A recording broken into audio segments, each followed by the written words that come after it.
Good evening, everyone. Welcome to the Heart Rhythm webinar series. Today we have a special session on genetic heart rhythm conditions, and we have a special guest joining us today. Today I'm joined by Dr. Asirvatham, my colleagues, Dr. Desimone, Dr. Deshmukh, and Dr. Kilu would be joining shortly. Dr. Asirvatham will be introducing our special guest, Dr. Ackerman, today. Yeah, thanks, Siva. Thanks everyone for joining in. I know this is a difficult time in the places where some of you typically join in, but we have a special session today where the focus will be on something we don't cover when we talk mostly about ablation, but inherited disorders with high risk, especially for sudden death. We really have the privilege today to have Dr. Michael Ackerman, our colleague here at Mayo, and internationally the go-to person, not only in the ground-up understanding of these disorders, original description of the disorders, but most importantly, the day-to-day clinical care of these very difficult questions that these patients and families have when we try to counsel them. We did have a few questions sent in for us already, and feel free to add further questions. We had also a patient case that brings out many of the difficulties where we really need an expert opinion on that Dr. Ackerman will help in discussing for us. Mike, do you want to say something to our audience, and then we'll have a presentation of that case? Well, thanks, Sam. It's great to be with all of you. I've been really looking forward to this webinar, and I appreciate how our whole area of genetic cardiology is becoming a true subspecialty in the aspect of genetic heart rhythm diseases, which, as you know, we provide through Mayo Clinic's Windland Smith Rice Genetic Heart Rhythm Clinic that's dedicated to these families at risk of sudden cardiac death from both inherited heart rhythm conditions, the cardiac channelopathies, as well as the inherited heart muscle conditions, the cardiomyopathies. So I'm excited about this case. Looking forward to interacting with all of our colleagues from throughout the globe who've joined us tonight. So thanks for having me, Sam and Siva and Dr. Desimone. Right. So, one of the cases that was sent to us was from Dr. John Roshan. John, are you able to present that case? Yes. Thank you very much for joining us. I know it's a very tough time, and appreciate all the efforts that you're making there, and hopefully this learning experience and sharing knowledge will be a little offset for you as well. Do you want to pull up the slides and present, or we can pull it up and present? Yeah, are you able to see my screen? Yes. So thank you so much.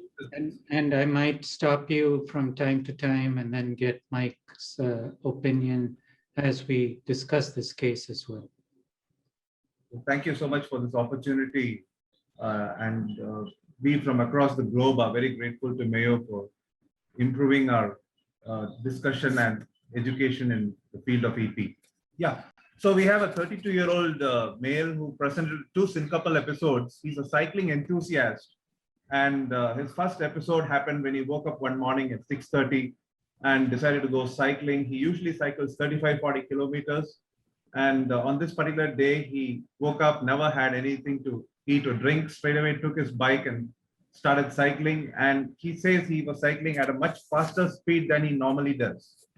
And before he knew it, he passed out and suffered some scrapes and injuries to his arms and knees. About a month later, when he was actually cycling on a 35-kilometer trail, he decided to push himself further beyond the usual 35 kilometers that he does. And on doing so, he had another episode of syncope, where he again ended up suffering significant lacerations to his knees and elbows. This gentleman has not had any kind of substance abuse, and there's no history of sudden cardiac death in the family. So he was evaluated for the same, and this was his baseline.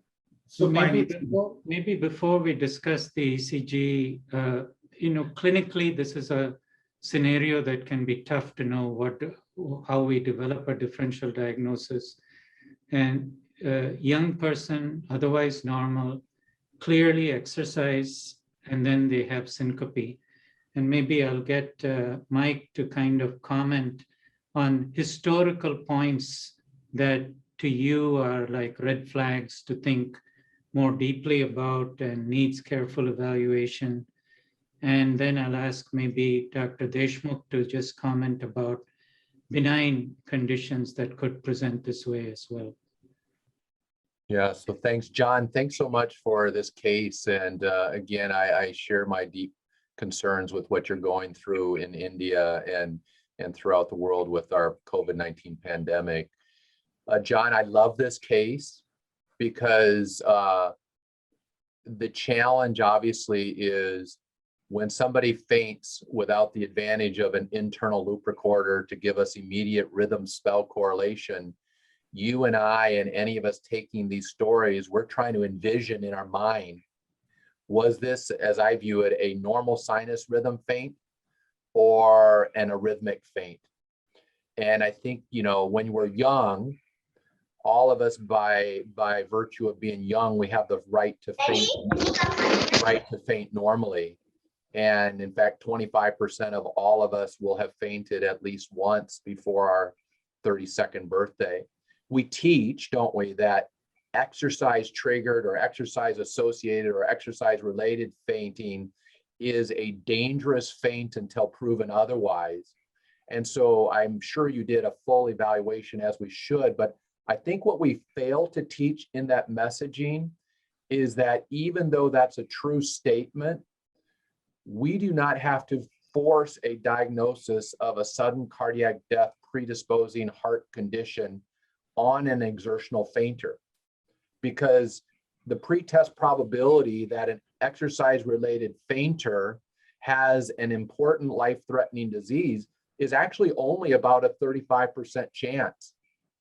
In other words, the vast majority of exercise-related fainting is actually what we'll hear from probably is just normal vasovagal fainting that occurred during exercise. And I think while we get this out as a warning sign, and we should, I think we sometimes swing the pendulum in the other direction where we try to force a diagnosis of some sort of channelopathy, some sort of cardiomyopathy, some sort of electropathy on it. And so, Sam, for me, a couple things that John said in the story that says, yes, it was exercise related, but, and moves me away from the danger feint is you described how he was doing his exercise, the when he was doing it, the first morning, no nutrition, extreme workout cycling. What I don't know was, did the feint occur going up a hill, up an ascent, or down a hill? That actually matters, because if this was going up a steep hill in that setting, this would almost for sure be vasovagal syncope without even doing any further workup, even though it happened during exercise. And so I'm bothered by the setting of the mechanism of feint in a reassuring way, rather than hearing things that make me more, I don't know, antsy that this is going to be channelopathic. And why this is so important, Sam and the colleagues, and I'd love for you to jump in, is if my phenotypic index of suspicion is not tilted towards channelopathic syncope or cardiomyopathic syncope, but tilted towards maybe vanilla syncope while cycling, and I start ordering all those tests, I run a tremendous risk of over-interpreting the findings. Yeah, no, I think this is, it's a very common question that comes up, and especially adult electrophysiologists are not aware of the syndrome of like neurocardiogenic syncope with effort. It's kind of counterintuitive, but really the mechanism for standing too long and getting neurocardiogenic syndrome and extreme effort and getting neurocardiogenic syndrome are very similar. It's that hyperadrenergic phase that comes just before. Some of the things I use in the history are, did they feel palpitations before they went down, or did they feel like drained of energy? And if it's someone who's going really fast, going up something, holding their breath, that little extra oomph at the end of an exercise, but then felt energy go down and then they lose consciousness, that often winds up being a neurocardiogenic type. Yeah. Whereas if they felt palpitations, dizziness, and then kind of lose recollection before going down, I get a little bit more worried. Great. You were showing us the ECG, John? Yeah, so thank you so much. And so this gentleman was actually cycling on level ground when he had the syncope. He never perceived any palpitations before the episode, but at the same time, he didn't say that he felt drained. It sort of came upon him all of a sudden. Okay. So moving on from there, this was his baseline supine EKG, which at looking at, we never really saw anything untoward on this ECG. And in the center where he was initially evaluated, he underwent a treadmill test. And as part of the treadmill, when they put him into the standing position, they noticed that his QTC had prolonged quite significantly. John, if I could interject before you show this, because I think you made a really important point about that first ECG. You said it really didn't show anything. I would just say it actually shows something incredibly important, because you mentioned that you weren't sort of reassured by the story that it sounded normal fainting. It wasn't a sense. So maybe the team was tilted towards a worrisome mechanism for the faint, right? And then when we think of worrisome fainting in the channelopathies, the first things we think of in exertional syncope are long QT syndrome and catecholaminergic polymorphic ventricular tachycardia, or CPVT. If this was a cardiomyopathic arrhythmogenic faint, probably the first entity we would think about in this entity would be ARVC, or now more collectively called arrhythmogenic cardiomyopathy. So if we're working towards pursuing those, this ECG almost by itself completely rules out long QT syndrome. Because if that were a QT mediated faint, there's no way his QTC could be this normal at rest. So we talk about normal concealed long QT syndrome, and it's true, you can have electrocardiographically concealed long QT syndrome, but those individuals almost never, not never, but almost never have exertional syncope. So you are already with this ECG saying, of my three heritable things, I almost have removed long QT syndrome, right? And then that's when you have to be even more careful when you then do a provocative maneuver like the standing position QT reactivity, so that you don't potentially bite on a finding and overinterpret what I call, and I'll tell you why, the SAMI stretch. And it's not for Dr. Samuel Asarbatha, but I'll let you go on and show the stress reaction. But I think this ECG is actually really important, because it would tilt you far away from congenital long QT syndrome. So this gentleman was evaluated in another hospital at that point of time, where they subjected him to a treadmill. And when they did so, they noticed that on standing, his QTC had prolonged to 512. So this got them very alarmed. However, all through the treadmill during the exercise as well as the recovery, the QTC remained absolutely normal. When he came to our center, we repeated the treadmill and we never saw any prolongation of his QTC. It remained the same all through. And we also looked at his QTC on the Holter and never found any abnormal values. So maybe, Mike, I'll just ask you to comment, two questions that came in. Just how do we handle the U wave when measuring the QT interval? And second is, just the role of exercise testing in patients that you see and you're evaluating for long QT syndrome. Maybe not a syncope patient, but maybe familial or something else. So I think first for here, the ECG, there isn't the U wave dilemma on this one and on the stress test, but normally, and I think of the great Peter Schwartz, a dear friend of mine, who said, I don't measure the QT interval, I look at it. And so there's the length of repolarization, the QTC, and then there's also the look of repolarization, the T wave morphology and the TU morphology. And if I think the U wave is a U wave, I exclude it and I censor it down the downslope of the T wave and take it at the isoelectric segment there. If I think it's actually a pathologic T wave, and so it's a T wave, a bifid T wave that doesn't look like normal U wave physiology, and maybe Sam, you can demonstrate in picture what I'm saying in words, then I would not call it a U wave. I would call it a pathologic T wave and measure it. So I'm just going to draw the two examples that you gave us. So, if it really looks like a U wave, it's distinct, we're going to take QT just like this.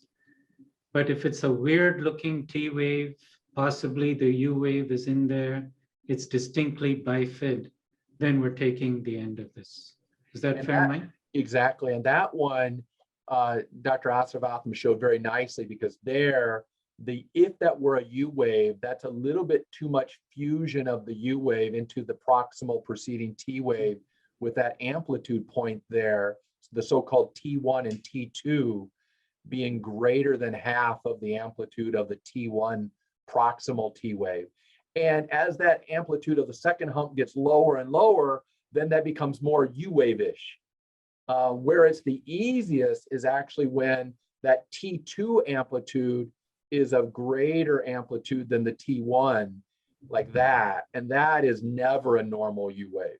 And that is a highly suspicious LQT2, a specific genetic basis for that T wave morphology. So here he has normal T waves all throughout. And I think this is what we get at, John, and I think what you suspected yourself was, could we be falling prey to a false positive SAMI stretch?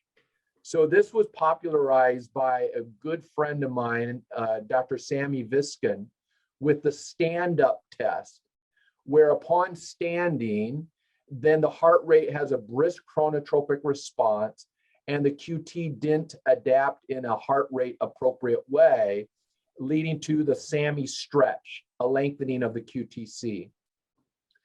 Now, it turns out that that can sometimes detect concealed long QT syndrome, especially LQT1.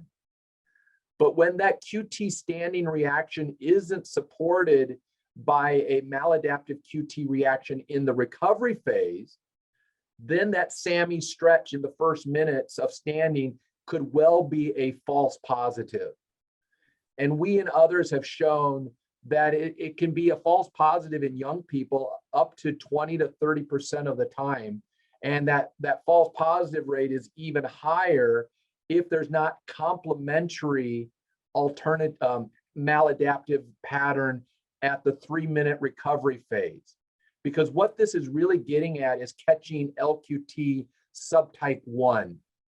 And so if it's a SAMI stretch in the first standing position and at peak, the QT is still wrong, which is sometimes hard to measure.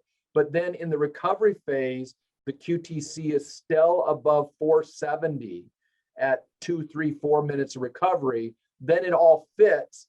and you say, I've got a gotcha moment, I've caught LQT1, which in this case, you might have caught it, but then I would say that probably isn't the blame for the faint in the first place, because if that was an LQT1 triggered faint, his resting QTC should never be that good at 414 milliseconds. But the exercise test is a standard test in the evaluation of genetic heart rhythm diseases. It's a critical test, especially for genetic test result confirmation and so-called VUS resolution, variant of uncertain significance, which we'll come to, especially for the other condition which his story could fit with, which would be CPVT, which if this were channelopathic, you would have expected with that normal of an ECG at the beginning, this would be way more likely to be CPVT than catching concealed LQT1 with the SAMI stretch, if that makes sense. Thanks. Great. And what else did you do, John? Thanks, Mike. Thank you. And so this gentleman, he came about a week or two later to us, and he was very disturbed by the fact that he had noticed that he felt palpitations on exertion. And this was particularly when he went to the gym or when he went hiking. And he said it was not a persistent increase in heart rate, but he felt a few extra beats, which sort of disturbed him. And on a couple of occasions, he rushed to our emergency when he had these symptoms, but the ECG came back as normal. He then got himself an Apple Watch, which was monitoring him. And on that, he noticed that. So John, if I understand right, the palpitations that he's talking about are not like regular tachypalpitation, They were just not. he notices these ectopic beats. Exactly. But it left him very disturbed because he said it felt like a fluttering inside, some extra beats. He was very uncomfortable with it. And he, being a doctor himself, had done a lot of reading on the fact that he had an exercise-related syncope. So he was. So maybe I'll just make a comment here, John, that, you know, when you think about tachypalpitation, exercise, young male, we think outflow tract VT. So, you know, question that comes up sometimes is, can outflow tract VT or outflow tract PVCs cause syncope? And just a couple of things there is, usually outflow tract VT does not cause syncope. People get it and they feel okay. But just two variants to keep in mind. Sometimes people from very distal outflow tract VT, like from the suprapulmonary region, can get polymorphic VT because of varying exits from that site.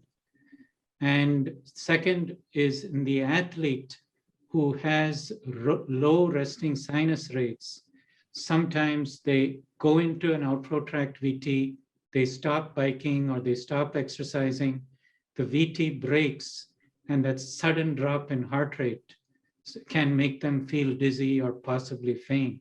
Mm-hmm. PVCs themselves, can they precipitate? The answer is yes. One of the mechanisms for the neurocardiogenic syndrome is cardiac stretch receptors, mechanoreceptors, which just pound for pound are more important in the right ventricle. And this is probably the reason why patients with acute PE, also patients who have pulmonary hypertension, sometimes get neurocardiogenic syndrome. You can get a PVC, you get this post-extrasystolic potentiation, and that can precipitate a neurocardiogenic syndrome. So you don't kind of say unrelated, but may give you another mechanism, something to think about and re-stratify. Okay, and then what happens? So we knew that he actually had something in terms of when he had his episodes, he did actually have some PVCs as we saw on the trace. So we got a Holter done, but the Holter just showed 0.1% monomorphic PVCs coming from the outflow tract. And at this juncture, we also looked at his echocardiogram, and that was because he had an echo done elsewhere in a center of repute where he was told, where they initially felt it was slightly abnormal, but later on the experts got together and ruled it out as being a normal variant.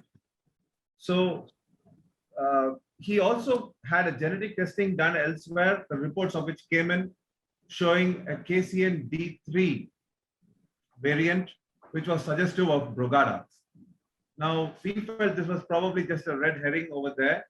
We did an ECG with the V1 and V2 being recorded at an interspace above, and the ECG was absolutely normal.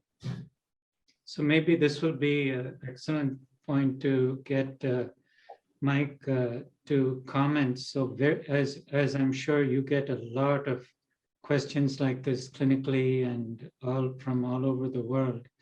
Someone's got the genetic testing done and they get a report like this. Just your approach in general and things that non-expert electrophysiologists should keep in mind in approaching a case like this. Yeah, thanks, Sam. I think this scenario is why I have way less head of hair than Dr. Roshan, because it just drives you crazy, because we try to say, if you don't know the phenotype, don't go fishing for the genotype. So you get in trouble when you say, I'm not even sure what the patient has. I'm not sure what I'm going to call him or her, but I'm just going to go do the whole clinical exome anyway and see what comes out. And then if it falls in the wrong hands, you could see, Sam, how quickly this could be then say, hey, I've got it solved. He's got a likely pathogenic variant in the KCND3 KV4.3 potassium channel, the ITO current. It's been previously published. It's been functionally characterized. This seems weird to me, but this gentleman just had a Brugada syndrome episode during cycling. And then forget how everything started, right? And forget that my whole phenotypic index of suspicion was lacking. My tests weren't confirmatory, but I guess the genetics is the truth, and therefore try to tie it together, in which, John, you so nicely showed how you were skeptical of this. And I think that's one of the important lessons for clinicians. When we read a genetic test report or interpret a genetic test report, that's not, interpreting a genetic test result isn't called literacy. Can I read the report? It's called, just like, you know, decoding the ECG isn't called reading the report at the cross of the top of it and seeing what it said the patient's rhythm was and so forth. We look at it, we interpret the data. Now, many of us, we just don't have that's not our language.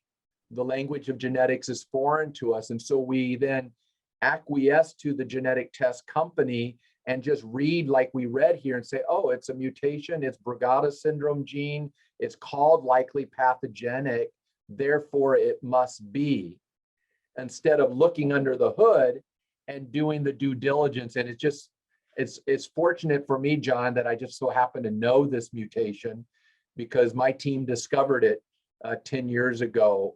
My PhD student, John G. DeCessi, who's going to be one of Sam and Christopher and my new genetic cardiology partners at Mayo Clinic come this summer. When he was a graduate student, we found this. We found this in a case of Brugada syndrome. We found it in a case of idiopathic ventricular fibrillation. We functionally characterized leucine 450 phenylalanine. And in the dish, it's fascinating because it causes a profound increase in the ITO current.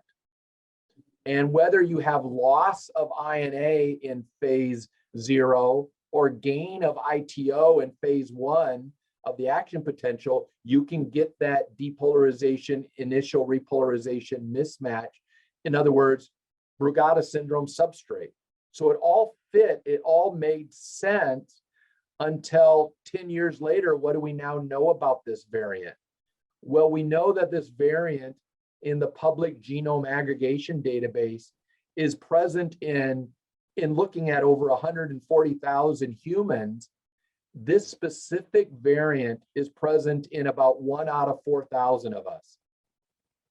And the beauty of genetics is one thing that beats genetics is mathematics.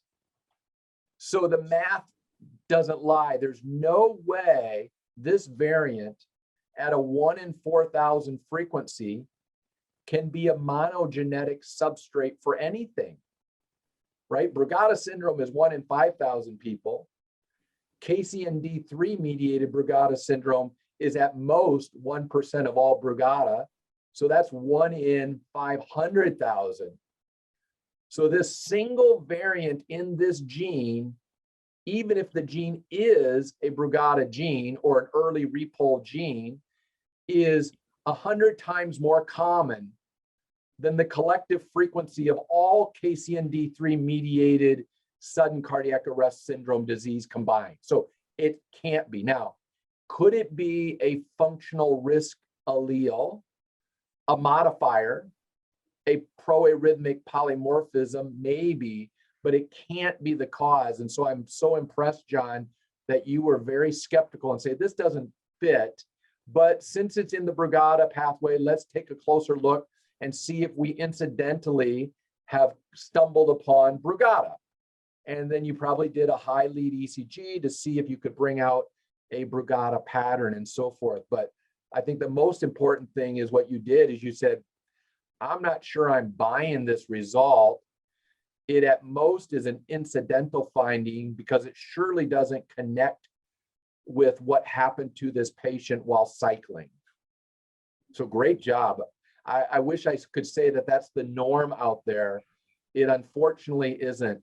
I've seen way too many patients with this exact scenario leave with the diagnosis of Brugada syndrome, exertional syncope Brugada syndrome, and a defibrillator, when this genetic marker had nothing to do with anything. Thank you, Dr. What other findings did you have here on this patient, John? So we heard from him that the doctors who did his echo elsewhere were not sure whether it was completely normal. So we got his echo done, and the outflow tract did have some kind of bulge in it with some dysynchronous contraction, which our echo expert felt was not in keeping with normal. All the same, he felt this was something that could easily be missed unless somebody really looked for it. So John, was an MRI done on this patient as well, or was this mainly an echo finding? Yes. No, so this was an echo finding, and we did an MR as well after this. And so the MR images showed some amount of crenations in the free wall of the RVOT. And our radiologists also admitted that it was a subtle finding which could have been overlooked, and they weren't very sure whether this could be deemed as a normal variant, but they felt that they don't usually see these kind of crenations. So maybe, John, I can just share something here. This is also a very common type of question that comes up from the ablation world, is while doing an outflow tract ablation or restratifying a patient, it's usually this portion right here that will be described as a pouch. And sometimes it can actually be one, but it's the unsupported area of the right ventricular outflow tract. Notice, like, as you go more to the sides, you have some supported structures. And this is a little thinner than normal. And it is a place where our catheter falls into, we can perforate and can actually look like a pouch. Posteriorly also, there is an unsupported area, this transverse sinus region. But that region for the outflow tract is very far. It's very distal. So, what happens is Posteriorly also, we have the outflow tract is a free structure, but on the back, we've got the aorta that's just bulging into here. So that'll almost look like a reverse pouch or a bulge in that region. But here, that leaves it, everything else looks like a cylinder, but here it looks like it's a pouch that comes in there. It is a place that has a lot of trabeculation anteriorly, and it's so different from posterior where it's smooth that it could get described as like a crenation or a area that has like a lot of trabeculation. So it is a normal structure. It's a normal finding in this region. Some of the clues when this really is a diverticulum or a pouch is the absence of crenation. So if we don't see the trabeculation in that area and you see a discrete outpouching, it's probably real. It's often will be squished right underneath the sternum, something that doesn't happen with the normal pouching here. And if those things are seen, that may be something we really have to evaluate and see, could it be a substrate for PVC or BT in that patient? Please go back to sharing your slides with us also and see. You know, one of the questions that came up both for you and Dr. Ackerman is, you know, like in this patient and in others, what's the role for like non-invasive testing for stratification? I think things like T-wave alternance testing, signal average ECG. I don't know if this patient had that, any of that or not, but even if otherwise, just as a general comment. So we did a signal average ECG on this patient and it came back as normal. Do you have an example of the signal average ECG? I could just pull it up in a second. Okay, and meanwhile, maybe I'll ask Dr. Ackerman to comment. Mike, just in testing role for T-wave alternance testing, signal average ECG. I know internationally practice varies quite a bit for this. It does, and it's quite debatable even for the signature lesion where we use signal average ECG the most, you know, historically in genetic heart rhythm centers, namely ARVC. The signal average ECG is falling a bit out of favor. In fact, you know, the Johns Hopkins ARVC program, they seldom utilize it anymore. Again, too many false positives, uninformative. And I think this is a good example of if there's a really bothersome story that you, Sam, and all of us are just, we just cannot let ourselves call it a vanilla faint, then I'd order every test I can think of, you know, kind of like pit bull tenacity.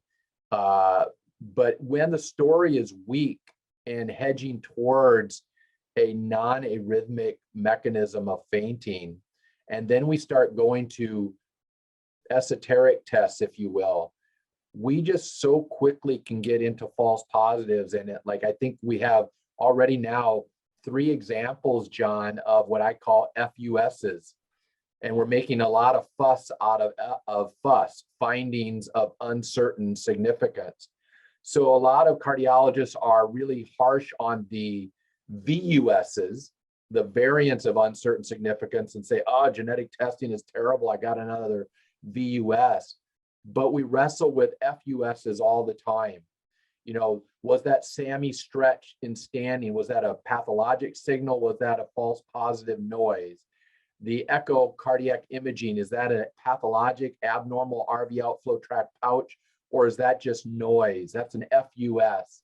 And here, there's very few things. I guess if the signal average ECG was convincingly positive, then that would keep the possibility of ACM or ARVC triggered fainting in the setting of him cycling as a possibility, but it's of almost no use, well, very little use outside of the possibility of arrhythmogenic cardiomyopathy. And T-wave alternans, if it's macroscopic and obvious, it's kind of easy. It clearly in long QT syndrome is an important risk harbinger but it's one where you almost never see macroscopic T-wave alternans, like almost never. So maybe I'll ask Dr. Karki, one of our superstar fellows, just, signal average ECG, we get it in our practice, some people more than others. And, Dr. Ackerman has told how it can be of limited value. Do you want to interpret this for us? And then, what situations you think it might be of value? Roshan? Sure.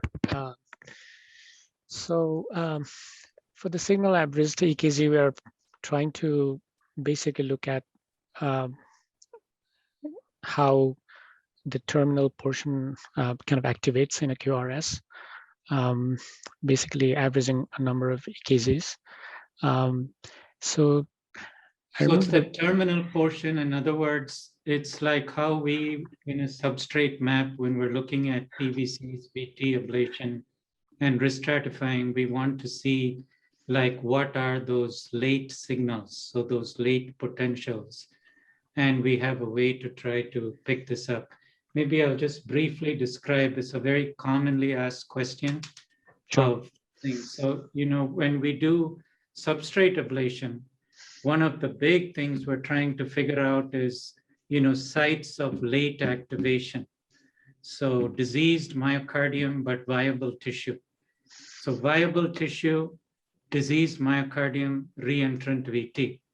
And if we're trying to predict what that is, we have to see, is there this late activating signals? What do we mean by late? Is it's occurring after the rest of the heart has depolarized. So it's after the QRS or towards the end of the QRS, separated from the QRS. When we have electrodes in the heart, we can find these pretty easily. But on a surface ECG, how do we find them? So in a surface ECG, if we're to find them, they're so small, micro voltage range, you have to gain it up. And if you gain that up, your ambient noise is going to gain up. So it becomes impossible to really interpret and say that these signals are present. And that's where this concept of the signal averaging of the ECG comes. So signal averaging is like you're essentially filtering out noise. You start with a filter like a high pass of 40 hertz, something like that. So, and then you do a template match for each QRS. So you just find some fiducial point to tell you that's what we're going to take beat after beat after beat after beat, and signal average, or take the arithmetic sum of all of these beats. And how many beats do you need? By doing this arithmetic sum, all the noise will cancel each other out, because you'll have as many positives as negatives. And until you get a zero noise level, you take beats. And usually if you have 40 hertz as your high pass, that's about 200 beats that you need, or about 7 minutes of signal averaging. And then what's left behind, if it's late and it's significant, you say it's a positive study. And three things that you look at is just the filtered ECG itself. Is it more than 114 milliseconds? 110, 114, that's telling you there's some delayed activation somewhere. Second, you'll take the root mean square of your terminal 40 milliseconds of the QRS. This root mean square is you're just kind of averaging out those voltages. And if that end of the QRS is less than 20 microvolts, that means the later part is diseased. So late plus diseased, you're thinking is substrate. And then you also will look and see the terminal time, the last part of the QRS, the last voltages that you see, the last small voltages, how long is their duration? This is the most important aspect when we look like at VT ablation, because this is telling us it's not just outliers, but there's very slow conduction to these outliers. So sometimes you'll get normal in two of the variables. The unfiltered QRS looks normal. the root mean square looks normal, but if your late activation is for a long duration, that's something we use. So Dr. Ackerman pointed out like limited utility for risk stratification in the inherited world, but gaining popularity again in the ablation world as a marker for have we done complete substrate ablation. So you look at these late activating, you keep ablating, and then have we lost all those outliers? So a lot of things. One important thing to kind of also keep in mind here is why it fails and why do we get this and it's not really a marker, why can't we find it? Maybe I'll share a slide here if I'll get it. So just to kind of explain how this can be difficult with just this time domain averaging, like temporal averaging. So here, like abnormal signal before a PVC. Here, if you look in the sinus rhythm, it's just part of this electrogram, part of the QRS. This is one of the difficulties with signal averaging. We may have abnormal signals, but it's just not late because you have Purkinje network that can get you to different sites at the same time. So this is one of the reasons some groups have looked at, like Sanjeev Narayan and others have looked at like spectral analysis of the signal to try and find like the abnormal signals even within the QRS. Another issue is we can see hugely abnormal signals very, very late, but they're so late that they're not going to come in the times we normally look at signal averaging. They may even be so late that it becomes part of the P wave that's being measured over there. Another important issue is bundle branch block. The value of signal average ECG goes way down when there's bundle branch block. And the reason is clearly late signals in this portion of the heart. But if the QRS itself is long, it's just going to be hidden within the QRS. And that's why another type of signal averaging that's also gaining popularity is spatial averaging, not looking at the time, but having multiple ECG vectors, like with the body vest, multiple ECG vectors, and then averaging so that you just see what are the late or abnormal signals. It doesn't matter how wide the QRS is or where the QRS is. So just some things to kind of keep in mind when you're asked to interpret like a signal average ECG. Do you have any follow-up or further testing on this patient? Yeah. So just one other thing to mention was this gentleman I noticed was slightly thickly built. He admitted to having nocturia and not feeling very fresh during the day. So I did get a sleep study done for him, and it actually showed significant sleep apnea with an AHI of 14.8. And this improved with CPAP. And so he was started on CPAP therapy. However, he continued to complain of these fluttering like beats that happens when he exerts himself, like goes to the gym or climbs uphill or cycles with vigor. And the patient was keen that he should be further evaluated for the same. And he was also very anxious about the fact that there was this suggestion of a long QT elsewhere. So actually, it was more on his prompting that we went ahead and did an epinephrine challenge for him. And when that was done, interestingly, it induced a lot of PVCs, which were monomorphic, similar to what was seen on the Holter. So in somebody who had come multiple times to the emergency with fluttering, the ECGs were all normal at that time. On the Holter, we picked up a total of 120 PVCs over 24 hours. On epinephrine challenge, we had every fifth beat being a premature ventricular contraction, and he perceived every single one of them. So maybe, John, before you continue, I'll just ask Mike for an opinion and just general rationale of epinephrine testing, epinephrine challenge, and then maybe Siva, if you could comment on thoughts on epinephrine provoking PVCs mean anything to you? Do you approach any differently? Do you use this agent in the EP lab to bring out PVCs? Maybe Mike first. Yeah, so the epinephrine QT stress test was really developed at the same time, now almost 20 years ago, by us at Mayo Clinic and by Wataru Shimizu in Japan. And so there were two different epinephrine QT stress test protocols. Theirs was the bolus protocol. Ours, the Mayo Clinic epinephrine QT stress test, was starting at a very low infusion, 0.25, going to 0.5 or 0.05, 0.1.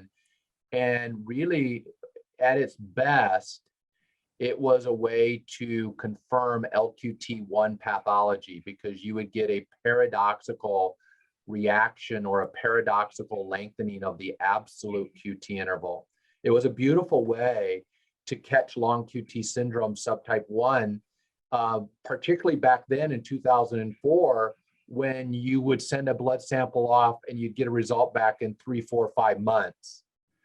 And now it's almost an obsolete test, because we've learned that you can get almost exactly the same information plus more out of the stress test. And so when we used to do a lot of epinephrine QT stress tests from 2004 to 2015, we do very few now in the last 6 years. It may have a role in sudden cardiac arrest survivors, where they're not ready or are unable to get on a treadmill to do a stress test. It may have a role to be sort of a catecholamine provocation for CPVT as well, although isoproterenol may be a better challenge test for CPVT. So I would say in the person able to do a stress test in 2021, there's almost no reason to do an epinephrine provocation test any longer, even though we pioneered it here at Mayo. It had a great role 15 years ago. That role is now replaced. Almost don't need it. Only use it for unexplained sudden cardiac arrest survivor evaluations, I would say, at the present time. And part of the reason was so many people were misinterpreting the maladaptive paradoxical QT reaction, because they forgot to realize that if somebody has a normal U wave, or maybe even more of an impressive U wave, under epinephrine, that U wave will get so accentuated and fused and incorporated into the proximal T wave that it will look like a pathologic T wave. And if you didn't recognize the U wave at rest and then thought it was a bad T wave with epinephrine, you're going to say, oh my goodness, that was dramatic QT prolongation, when all it was epinephrine mediated accentuation of the normal U wave, especially in the septal profile leads of, say, V3, for example. So we loved it when we invented it. It's sort of now almost extinct. Yeah, and so Mike, just to also add to that, there's also this Lazara observation from some time ago about epinephrine, and you get these funny looking TU fusion as a marker of pre-torsade. But just exactly as you said, like, if what's being noticed is the T wave is fine, but the U wave just gets bigger and bigger and approaches the T wave, that's a perfectly physiological response to epinephrine. Yeah. On the other hand, if we see the T wave is getting longer and longer and longer, the QT, and then that produces changes in the morphology of what was already a long QT, then that could be a pre-torsade or pre-torsade type event. Absolutely. Siva, just your thoughts on this patient, epinephrine giving lots of PVCs, mean anything to you? Do you use it in the EP lab? Yeah, epinephrine in the EP lab is not the first line in our practice. We try with isopril first, and if we're able to bring out the PVCs, we already have the answer. One of the issues is if you have if you want to increase parasympathetic tone, some PVCs are more predominant when you have a heightened parasympathetic tone. You can use phenylephrine to bring PVCs in those patients. Lastly, if those two, we cannot bring PVCs with isopril and phenylephrine, you could try epinephrine, but it is not my go-to agent. Yeah, so, sometimes people like epinephrine. When isopril, you have a specific problem. That is, it's the sinus node sometimes is just more sensitive. So like if you see the PVCs we're trying to get, but sinus rate speeds up so much that it's fusing with the PVCs and it's hard to map. Sometimes folks will try phenylephrine along with isoproterenol, just to get some sinus node suppression from like a reflex vagal, or epinephrine instead of thing. But is it fair to say, you think, Siva, that this suggests that outprotract VT might be an issue here, or because triggered PVCs, outprotract, and epinephrine bringing it on? I think without doubt, in this patient, you'd probably put an event monitor of some sort, maybe an implantable loop recorder, to see when they get the event, what it is. But in addition to that, I guess the question that would come up, and I'm sure it was a question for you, John, is should you do a risk stratifying EP study? So maybe I'll ask Dr. Ackerman for an opinion, and then maybe Amar as well, to see, should we think about risk stratifying, or is it okay to do an event monitor? And maybe an additional question, any role for tilt table testing? Mike, your thoughts? Yeah, I think this would be a time to do a big regroup and say, what do I even think is going on with the patient? Am I concerned? And I would say so far, we have basically ruled out long QT without the genetic test. We can say that was a false positive UA reactivity. We've ruled out CPVT from a practical standpoint with both the stress test and the epinephrine test. We've ruled out arrhythmogenic, so we've already ruled out the big bad things. It even felt from the beginning that it probably wasn't arrhythmic fainting anyway, with some of those key findings that John shared with us, and that this could be, neurocardiogenic vasovagal, albeit during exertion, which is far more common than what people realize. So I'm not sure I would keep pressing on with further testing per se. I definitely would be doing a loop recorder. I would have done the loop recorder in my own practice after the first exertional faint, because I might have, if I would have caught him earlier, I would have said, this isn't feeling ominous. We've done our due diligence, but if you were to do it again, rather than just my mental assessment, I'm going to have an independent rhythm spell arbitrator with the loop recorder. So I love it for that. I think we wait way too long to utilize implantable loop recorders in some of these, inadequately explained faints. So I would have voted for that. The tilt table test, no, because I don't really care what the result would have been. If it was positive, yes, it fits with my thought. If it was negative, it still doesn't discourage my thought. So I think the utility of the tilt table test in a young person is getting less and less. I'm okay if we thought maybe we should come to the lab because we might be dealing with stumbled upon outflow tract PVCs, even though I wouldn't be totally convinced yet that that had anything to do with his actual faint mechanism, but potentially would be heading towards getting rid of them and getting them out of the equation anyway.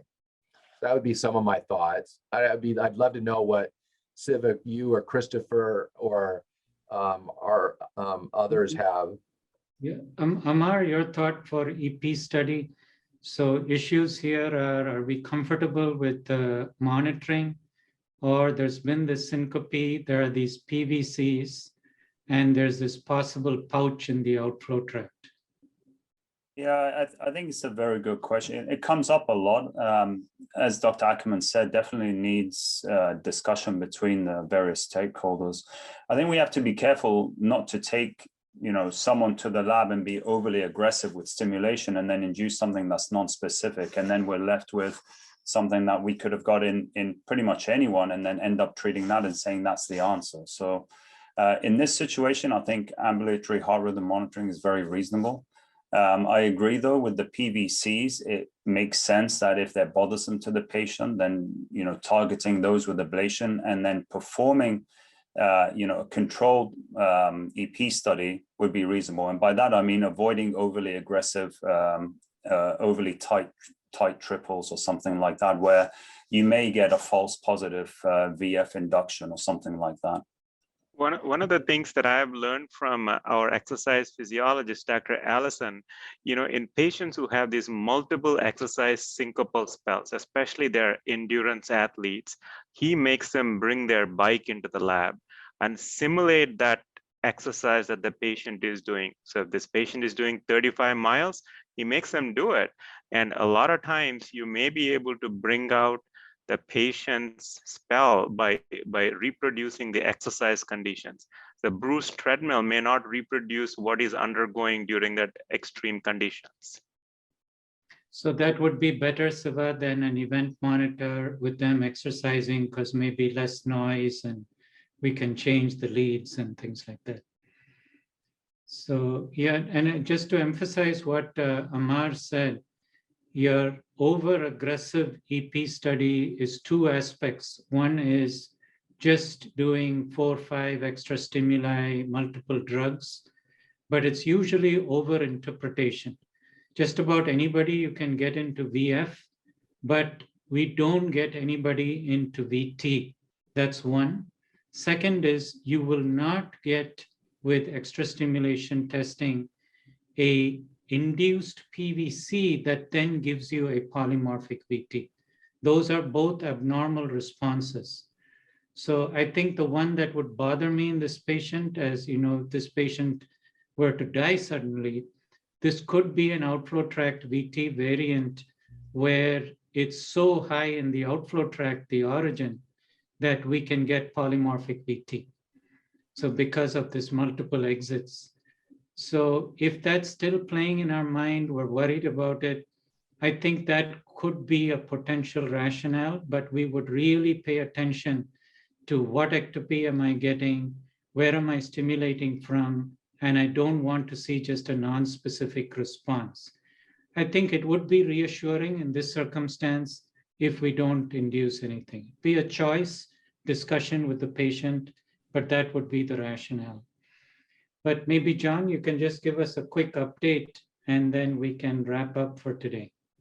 Yeah, so we had a discussion with the patient. He was keen to go ahead with an EP study. And we did an EP study. We were not able to induce any arrhythmia whatsoever. The other thing that we interestingly noticed was that just like how none of the treadmills brought out any PVCs, but epinephrine brought out PVCs, even on the EP study, isoprenaline did not bring out any PVCs. But a slight dose of epinephrine did definitely bring out the PVCs. The other doubt that came to my mind was the patient was not keen on having a loop recorder, and he had a smartwatch, which he continuously monitored. So I was wondering if that could suffice, since he anyway wasn't keen on having a loop recorder. So maybe, Mike, now, that's it's almost an immediate question from a patient when we say loop recorder. Your thoughts on like equivalence, a live core, Apple Watch, something with an ECG trace that is not just pulse rate. Right. I think in this case, John, I would have simply asked this gentleman and say, the 2 times that you've done your feint so far, would your Apple Watch have caught those? And the answer is no. And so I would have helped him to become keen on the implantable loop recorder, because I don't think any of our smartphone enabled mechanisms would have caught him doing what he was doing in the setting in which he was doing it. So I don't think it's a reasonable alternative. I would have tried to help him understand that, yeah, I get why you don't want a little skin nick for the loop recorder, but if we're really going to catch a third spell, if you're going to do it again, your smartwatch would not have caught it. The other thing is, should I ask him to refrain from exercise? Because he loves going to the gym, he loves biking 35 kilometers, which I have told him to hold off. We've started him on a beta blocker, and on beta blocker, he says he feels a lot better. Though he did say very recently, about a month into being on metoprolol 25 milligrams twice daily, he told me that when he went climbing uphill, he felt the same fluttering happening. But that apart, he'd been mostly asymptomatic the entire last month. We did offer him an option of considering an ablation with epinephrine to bring out the PVCs if they were so bothersome to him. So what would be your suggestions in terms of continuing the beta blocker, and whether we would allow him to do exercise, or should we caution him with regards to the exercise that he does? Yeah, I would never restrict exercise for a non-arrhythmic condition or a non-lethal substrate. So I'm not concerned that you've missed a potentially sudden cardiac death predisposing channelopathy or cardiomyopathy. I think this is tilted way towards normal, nuisance, annoying neurocardiogenic syncope during exertion. I would keep him active. I think I would try to get the loop recorder implanted. I think that's the best intervention that he needs. I like beta blocker a lot for some of these outflow tract PVCs, and Sam knows this better than me. Some of our patients, a whiff of Nadolol, for example, I mean, a full-size adult on 10 or 20 of Nadolol just causes this palpitations to vanish. And so some of these kind of PVCs are ultra beta blocker sensitive. No downside of that. I would also have no problem as a non-invasive genetic arrhythmologist asking my interventionalist to get rid of that offending PVC and get this out of the equation. But shutting him down and having him become sedentary for what probably is a non-dangerous substrate, I would definitely not advocate. Thanks a lot, Mike.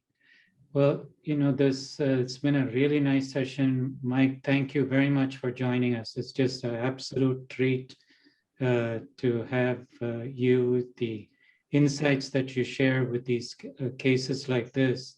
It's something that us in the EP community just get way too little of, and really appreciate it. John, all of us know what you're going through there, and thank you very much for taking the time and presenting the case as well. Thank you, Dr. Ackerman, for joining us today for this excellent live session. I think we had a great discussion.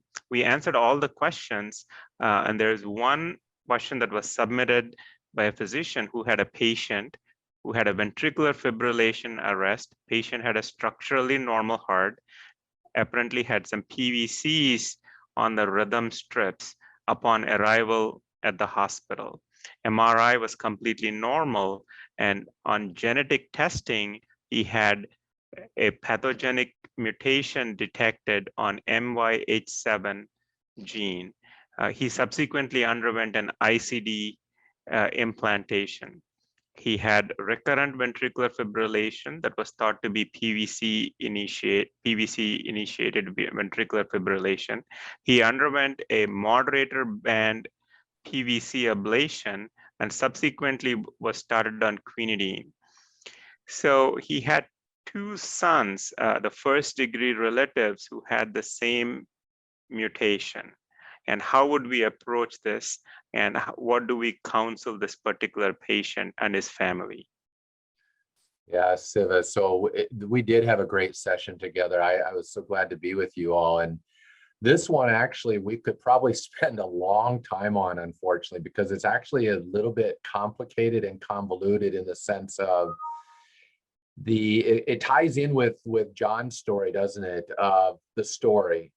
What is the index of suspicion? Are we going to call this patient NYH7 mediated disease, which I think the questioner probably meant the gene MYH7, which is the gene that encodes the beta myosin heavy chain, which is one of the two most common genetic subtypes for hypertrophic cardiomyopathy, or HCM. And so if this is MYH7 mediated HCM, then his question is really good, which is, can I have MYHCM mediated VF before I show overt signs of HCM or maladaptive cardiac hypertrophy? And that answer used to be no way, as in never. You would always do hypertrophy if you have MYH7 mediated disease before you would do arrhythmia. It's changing a little bit, and where we're learning that change is not in HCM, but in arrhythmogenic cardiomyopathy, where we and others have published that you can do VF before you do overt signs of a structural myopathy, and particularly with PKP2 mediated ACM. In other words, you can have a pre-cardiomyopathic electropathic expression of the disease. We haven't seen that as much with HCM. Probably some of the exceptions are with some observations of troponin T mediated HCM, where you can do pretty significant ventricular arrhythmias with negligible hypertrophy, but a lot of disarray, but not no hypertrophy. So this again would make me pause and say, is that really a pathogenic variant? Or is it potentially background noise? The observation of apical cardiomyopathy or apical hypertrophy in one of the variant positive sons could fit, or you and I have seen plenty of overdiagnoses of apical hypertrophy. So it depends on which came first. Did the genetic result come first, which then the ultrasonographer cardiologist knew about and looked into the echo a little bit differently than what they might have if they didn't know, if they weren't led with that information? So I'm not quite pleased that the story is hanging together in this really important question, because PVC triggered VF that you would choose to go after the target and ablate is something that we seldom see in genetically mediated hypertrophic cardiomyopathy. So I think we would need more details. If I was convinced that it was a true disease causative variant, what would I do in the variant positive sons? I would do full cardiac evaluation assessing the degree of phenotypic expressivity by our electrical test, ECG Holter stress test, by imaging, echo, and cardiac MRI. And if the phenotype was negligible, I would observe. If the phenotype was impressive or suggestive, depending on how old those sons are, then the father's sudden cardiac arrest episode would be a personal risk factor for the sons. But I would be a little bit slow before I commit this family to a diagnosis of beta myosin heavy chain mediated HCM, where the VF preceded the H, the hypertrophy. I think we have some loose ends that we need to tie up first. Thanks. Maybe it's also a good opportunity just to, it's a tough population, like not this patient, but hypertrophic cardiomyopathy patients for the invasive electrophysiologist. So story would be clear-cut VF plus or minus PVC trigger, has an ICD, has frequent shocks. And then the question becomes, how are we going to minimize shocks in this population? Maybe we'll do a quick round of everyone here for comments, and then we can wrap up today. Maybe start with Chris. Chris, thoughts, your approach here? Very tough. Unfortunately, we definitely get the patients and we try our best to help them. But your approach here? Yes, so definitely. And I think what muddies the water is the genetic test is done and it's there, and now you can't ignore it. No, I'm talking about clear-cut hypertrophic cardiomyopathy, frequent shocks, and then you have to approach thoughts as an invasive EP. So definitely beta blockers would be my first go-to. depending on the age and depending on how much I need to stop the shocks would be either ablation and or amiodarone until that thing's settled down. That would be my first go-tos. So especially if I'm thinking this is PVC mediated.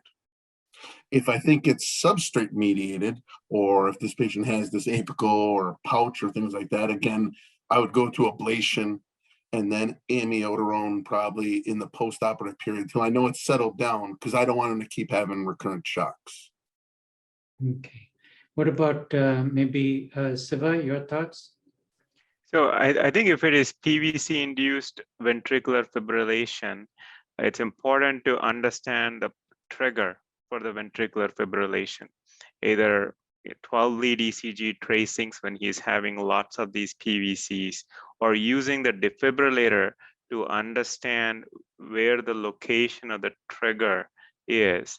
In this case, looks like the trigger is from the moderator band, maybe some Purkinje abnormal signal there, was modified. So it's important to follow this patient long term.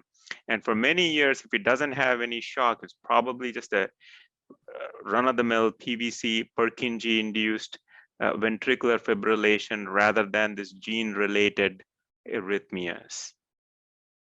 Right. I mean, and maybe I'll just point out a couple of things. Is we talk about hypertrophic cardiomyopathy substrate. It's just like how we restratify with an MRI on these patients. There's several mechanisms for ischemia and hypertrophic cardiomyopathy. There's often subendocardial ischemia from wall stress, and these patients can have subendocardial myocardial slowing, but the Purkinje network is spared because it can be very resistant to ischemia. So a given PVC trigger from the conduction system has got like a pretty worst case scenario when you have neighboring areas that are able to complete these circuits. You can actually get like areas of ischemia, severe ischemia, just from myocardial stress strain, demand, supply type relations. And you can also have some patients who have intramyocardial course of epicardial coronary vessels. So bridging in this patient population. I'm more eager to think that ablation will help if we have one of those, an MRI that shows kind of this patchy scar, shows an apical aneurysm. If you also see evidence that there's an area that appears kind of desynchronous and a pattern, like Siva said, of each episode starting with a VT and degenerating, then we get like a little bit higher yield type scenario. Clue to a myocardial bridge in patients with hypertrophy is if they have stress-related VF. So it isn't so much the PVC triggered, but you put them on a treadmill and they get VF, and it's almost at a certain fixed level that they're getting it. Be suspicious, look carefully for bridges, and occasional patients it can be surgically kind of corrected. Maybe one last question for you, Mike. In addition to being an expert in this area of inherited myopathies and triggered arrhythmias, you're also a professor of pharmacology, and your depth of knowledge of drugs is really of great value. Just for hypertrophic patients, managing arrhythmias, any drugs that you just don't like using or drugs that you favor may be a little bit safer in this population? Yeah, it's a great question. I think the pharmacology of HCM-mediated arrhythmias is disappointing overall. I think, Chris, you already mentioned the ones that I agree with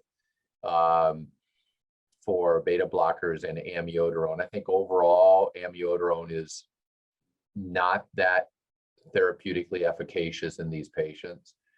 I think the one setting, it's non-pharmacological, but really important to mention is I've had several young hypertrophs now where their VF episodes are clearly catecholamine triggered. And so they're not like the scar you're talking about or the potential bridge, where we have done what is an incredibly therapeutically efficacious intervention in long QT syndrome and CPVT. What I'm getting at is left cardiac sympathetic denervation. And we've done that now in more than a handful of hypertrophs with very satisfying results. So again, it's sort of where you get the impression that every one of their episodes is exertionally mediated, and you're convincing yourself that it's catecholamine triggered. I would say don't forget about the possibility that they could be a responder to left cardiac sympathetic denervation surgery. Great. Well, thank you very much. Thanks, Mike. Thanks, Siva. Thanks, Chris, everyone. everyone else.